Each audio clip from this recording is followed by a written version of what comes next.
Let's talk. Giles Brown. Right then, here we go. Chaos as always, because we've been trying to adjust Lynda's headwear. Good morning, my darling. Good morning. Lovely to see you. Can you hear me? Loud and clear. Right, that's a start, because normally we have this situation, don't we? Like, what's going wherever and whatever and however and whoever. On a day like today. It's just been actually upgraded to orange. What's your The weather. So a large orange. Yes, large orange. As opposed to a medium-sized Satsuma. Exactly. So, but yes, we're in for the rain. But my goodness, we need it. How have you been? You've been good. I'm fine. Good, yeah, super. fine. You're looking very enjoying being here, because at least we get sunshine every so often. Well, exactly, and it's Dia de Andalusia, so which is a fabulous day for enjoying Andalusia. But it just means that it's basically you and I in the studio, my darling. I know. Right then, if anyone's got any questions, these are the numbers. To contact TRE, please call 952 78 4000. Email studio@tre.radio. Send us a WhatsApp on +34 645 99 67 95. Message us on Facebook, Talk Radio Europe Official, or tweet us at TRE Talk Radio. So, if you've got any questions for our travel, our beautiful lady who knows more about, has been to more places than I've had hot dinners, free press lunches. I was going to say, yes, not quite though. Well, indeed. If you've got an area that you'd like us to feature, by the way, drop me an email at giles@tre.radio, or any questions like that, and we shall see if we can. It can be a town, can't it? We could do 24 hours, for example, in a capital or something like that. Or we can talk about something like last night. They had an earthquake in the south of, southern part of Spain. Did they? Not in our area, but going towards Seville, Cordoba, they had an earthquake, 4.7. Loja sort of area. Yeah. Yeah, it's very... Is it Loja or is it... that's the centre of earthquake activities. They've had earthquakes there before. Yes, they have them quite regularly. Yeah. But this one was a bit of a shock, because nobody knew it was coming. 3:00 this morning. They were rocking and rolling. That's enough about... I don't wish to know that. Kindly leave the stage.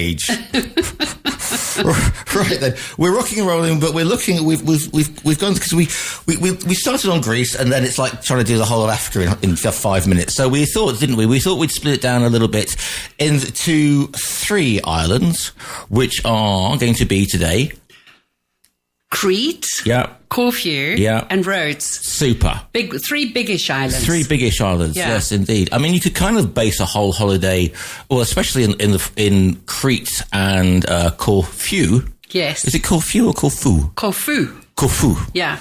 Because they are. One of them has got a well-developed tourist trade, which is Corfu. And the other one is just simply... And a British connection. Well, indeed. Okay. So I'm going to look at Crete to begin with. Okay. Because when you said this, you want to do Crete, because you know I'm that worst sort of creature, an armchair historian. I love my history, and yes. I love my legends. And you're very good at it. But there are much. Yeah. So Crete, I think Crete is like one of the ones an island that people don't really think about when they think about holidays, because we have sort of... Santorini's where they would normally go. Yeah. But of course they can't go there right now, because they've just had 11,000 people that live there, residents, been evacuated because they've got that terrible, earthquake going on. And they're not sure whether they're even going to have a summer. Was it earthquake or volcano? Volcanic eruption. Yes. Same thing. One's spewing hot lava at you, and the other one's shaking your hand. The earth moves under your feet. Yes, yeah. All right, yes. So, Crete, of course, and the island of Crete is. I mean, was it Cyclades? Cyclades. Yes. See, we are properly in ancient Greek legends here. Cyclades, and obviously, Crete is a lot. It's a big island. Yeah. Personally, I've actually never been there, but I'm one of those people that you talk about who prefer to go to well-known smaller islands. So I either flew into these smaller islands, but Crete is well worth seeing, and a lot of Greek people live in Crete rather than on the mainland, because once again they've got this earthquake issue going. Yeah, I mean, for somebody like me, Crete means Knossos, which is ancient capitals. If you know your myths and legends, it's minotaurs, it's labyrinths, it's all that sort of thing. Yes, okay? and also beautiful beaches. Without the minotaurs, obviously. Yeah, without the minotaurs. Yes. And a very important sort of centre of culture and ancient history.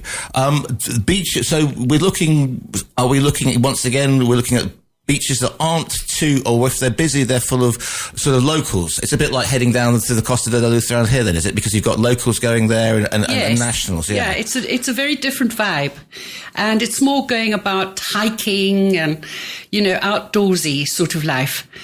That's what people really want to do, is go to Crete to do that sort of thing, because it's a bigger island and it's more, locals living there, and that's why you would go to somewhere like Crete rather than the smaller islands. Is it sort of more of a sort of chill out experience, but our sort of chill out, not sort of hanging, not in a luxurious sort of a beach bed, but it is the sparkling seas, because we've talked about the beautiful seas there, the quality of the beaches, a lot of undisturbed hiking. You're not going to get your Club 1830 sort of thing. There are your influences. It's more for the genuine, I enjoy hiking and walking rather than going and lying on the beach. Yeah. Or you can do a bit of both. And because it's so big, there's a lot of exploration, so you can get your 4x4 or whatever and head off, because it obviously hilly. Into the hills. Yeah. No, that's exactly it. It's a very different sort of thing. And of course, there are a lot of famous Roman ruins and things like that there. Because everybody's passed through there. Pardon? Everybody's passed through there, you see, during the period. Doing their thing. Doing their thing of invasion and counter-invasion and minotaur hunting. Yes, exactly. I mean, even if we're looking at Corfu next, I mean, that was British, actually. Right then, come on then, let's go to Corfu, because of the islands we're discussing today, Corfu was one that I've been to, albeit I think I was probably 8. Yes. But you've been there. I've been there. Yes, which is great. And Corfu is a very nice island as well. And it's also got a UNESCO World Heritage Site, which is the capital of Corfu, because they were built. It was built in I think it's 1872, somewhere around about there. What was Corfu? No. the main city, Ionis, the main city there. And people go and visit there because it's so beautiful and picturesque. So that's why you would go to somewhere like Corfu, because it's got the fort and an old town, and this is the UNESCO site, presumably. Yeah, the whole city, right, is a UNESCO World Heritage Site, which is brilliant. Not many cities get that. I just think the whole thing. No, of course not. And so, are we talking the British connection? Is this Napoleonic then? Yes, that's exactly it. Right, that's you and your history. That's me and my history. Yeah. And the Brits got given Corfu after Napoleon lost the war. Right. So it became a very British island to go to. 1814 then. They start. I think it's 18. Let me have a look here. 18. Well, I mean, Waterloo, 1814, it says, yes. Yeah, exactly. Which is, exactly. Sorry, it's all right, everyone. But what also happened was the first bank, the Iona Bank, was started there. And it's still the main bank of Greece. But it started in Corfu, which is interesting, by the British. And they also took cricket to Corfu, and it very quickly became one of the most popular sports of that particular island, and it became quite big. So you could have the CCC, the Corfu Cricket Club. CCC, exactly. And you could be the chairman with another C. Well, it's not the MCC, but the CCC. I'm more likely to get to the CCC. Presumably, that means that. Obviously, are there still sort of British, a little bit of British, that's a colonial thing to call? Well, apparently they used to speak English. And as a main language? Yeah, as their main language. And it's quite interesting because, yes, they obviously speak Greek now, but I think that English is sort of their background, and they're proud of being British from long ago. Okay, I mean, a bit almost like Malta, but on a lesser version, because exactly, right. That's exactly, and Cyprus Southern Cyprus. Indeed. Yeah. Well, that's same sort of thing. Yeah, exactly. Now, presumably with the British influence, that means, it's not what the Romans ever did for us, but what the British did for us. So road systems are rather good, and the plumbing works. Everything should work. Everything should work very well because they don't have volcanic eruptions there. No, joke. Well, yeah, fair enough. So there is that sort of British sort of influence to wandering on, but still. And a lot of people retire there. A lot of British people retire there, in particular. Because there are direct flights, obviously, from the UK to Corfu. Yes. And, I think I went on one from Gatwick, I think it was back in the day. But anyway. Oh, straight in? Yeah. Oh, fantastic. Yeah, you can get direct. I mean, you could get direct flights. Like somebody probably say we can't, but because obviously it's still kept its touristic charm, and there are still, it's very, very well catered for the tourist industry. And I believe they have hop-on and hop-off buses there, like they do in Rhodes. Okay, so Rhodes. Same sort of situation. Now. But beautiful beaches. Just to say, Corfu has got beautiful beaches as well. And the food, this is asparagus, isn't it? This is very, very famous. They had my asparagus thing, I think. Oh, I don't know about that. Because there was, I think, if somebody let me know, but it was either, I'm trying to remember what, because I was little, but there was there was a restaurant called the Wild Asparagus when I was 7. And my mother told me that the wild asparagus was some native animal. So I lived in fear. And one night going back to our asparagus. hotel, what my mum said, look out, it's the wild asparagus. And I literally wet myself. Gerald Durrell, I've just remembered, My Family and Other Animals. Written in Corfu, isn't it? It's all based. I read that at Well, there 9, you go. And it's Ronald all about Dahl. Yeah. No. Gerald Durrell, not Ronald Dahl. Sorry. Gerald Durrell, the wildlife campaiggner who wrote My Family and Other Animals. That's set in Corfu. So there you go. Now you know. Well done. I just remembered that. There you go. Should we talk about Rhodes? Yes. Well, Rhodes is actually very... Off you go then.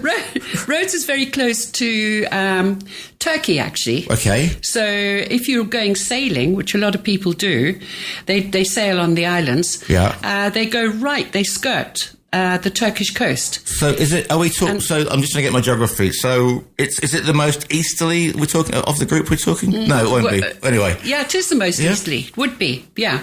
One of the most easterly. Okay. Now you've been to, you said you've been to Rhodes. I've gone on a yacht to Rhodes. That's it. I didn't sort of go around and stay there or anything.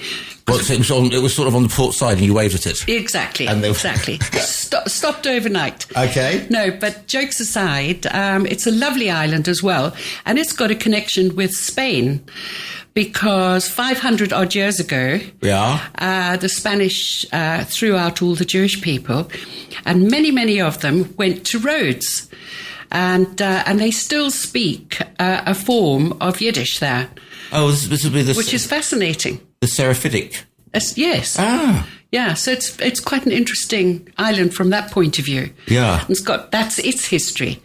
Well, yeah, I mean, Rhodes, here we go, history-wise, is very important historically because of its positioning. Yes. And am I getting my islands right? I think the siege of Rhodes is that one of the great stands against the Ottoman Empire in the 1500s. Yeah, which is related to then Turkey. Indeed. Yes, because of the Ottoman period. Exactly, and it's also it's the Knights of St. John hold off in the bay. Here you go. There you go. This is my history thing. Right. So Rhodes has always been hospitallers. You know St. John's Ambulance? Yes. You get the sporting events. Yeah. Yes. Well, that's based on a medieval order. Who went on crusades. Okay. So you've got the Knights Templar, who everybody knows about, who are the ones, with the Richard Lionheart and the red and the white thing. Yeah, St. George. And then they're the ones with the white cross and a black background. Oh, yes. And those are the medics who also fought. And those are the Knights of St. John. And when they left the Levant, that lot ended up in Rhodes. Rhodes as well. Exactly. So there you go. And that was their power base. So all our people that don't want to be anywhere else or can't be anywhere else go to Rhodes. Well, exactly. And if all roads lead to Rhodes. All roads lead to... But there are some fantastic castles that were really well preserved in Rhodes itself. Well, that's what I was going to say. There's a lot of very, very famous ruins there. And that's why you go to Rhodes, is to go and see those famous ruins. And also the capital's absolutely lovely as well, you know, the cobbled streets and that sort of thing. So you're going to Rhodes really more as a cultural thing, rather than, I want to go and just lie on the beach there. That's it. But that for me is the perfect thing, because I don't, you know, living here as we do, I can never get my head around somebody who wants to go and lie on a beach for 2 weeks, because we could walk, I mean, you and I, darling, not today, but we could trip over there and we could go and lie on the beach by the Mediterranean. So I don't see the point in doing that. I want, when you go on a holiday, I want to combine, okay, maybe a bit of beach lying, but you want culture as well, don't you, in it? Yeah, indeed. Direct flights to Rhodes from the, I mean, look, there are loads of direct flights to Rhodes, from the UK, I'm talking, I don't know if they're any from the Costa del Sol, I'm not sure. I would imagine you'd have to go to Istanbul, because everywhere goes to Istanbul at the moment. Yes. And then it would be very easy to get down to... Yeah, or out of Madrid. Directly to Athens, and then you get a light aircraft across to one of the islands that you want to do. Ooh, a light aircraft, eh? Yeah. All right, fair enough. That would be fun. It used to be, 100 years ago, I used to be an air hostess. So I know you did. I've seen the pictures, darling. Don't worry about that. I was a tray dolly rather than a trolley dolly. You were a what dolly? A tray dolly. Rather than a trolley dolly. Oh, well, I shall ask you about the differences of that. So those are the three main Greek islands. Corfu, obviously well established, bit British, but but obviously a well established tourist infrastructure. Yes. Crete. And a very good place to retire. Indeed. Crete, I think, is undiscovered, but worth a look. Yes. And Rhodes, Kefalonica. I bless you, indeed. Yes. And then, of course, Rhodes, the combination of culture, history for me, and great beaches. Yeah, exactly. But also they can go and do day trips to other smaller islands, because there are a lot of islands up in the Kefalonica Islands. You know, that sort of Crete area. Yeah, okay. And you can also take a ferry just for the day, or you can go and stay a couple of nights on one of those other islands. You know, so it's the most brilliant area, and Greece, I think, is the most fabulous destination for a trip. Whether you're Mykonos, Santorini, Skiathos, or one of the bigger islands we're just talking about today, or even the main city, the main city on the mainland. Athens, it's very, exactly. But you said sort of get there, see it, and get out. Yes, exactly. There is a nice beach there, but it's a bit volcanic. But, it's not... Volcano spotting, I can see it now. No, but it's dark sand rather than light, very, very light, pale sand. It's got the dark bits going through it. I've got to get an ad break in before we close the show. So if people want to find out more information about or get in contact with you, and a bit of culture as well, where's the best place to find you, my darling? Well, I mean, apart from via me at TRE, Giles at TRE.radio for any ideas about future travels. But well, I do the online magazine, which is called The Culture Clique. Is that .com? CLIQUE.com. Yeah, marvelous, Lynda. We'll have a think about where we're going to go next, shall we? And we'll put our heads together about that. But enjoy your long weekend. Thanks for coming in. Yep. Pleasure, absolute pleasure. Lynda, and Scotland, by the way, the lady that was there before. The north of Scotland's absolutely lovely. My family all come from there, and it's brilliant. And I think she's very lucky to live up there. To be up there. She was she was based in Oxford. Yes, absolutely wonderful as well. I didn't know that your family came from Scotland. Yes. From the Highlands. Yes, a Scottish lass. A Scottish lass. On that bombshell, Lynda, thank you so much for your time today. Thank you, Giles, and see you soon.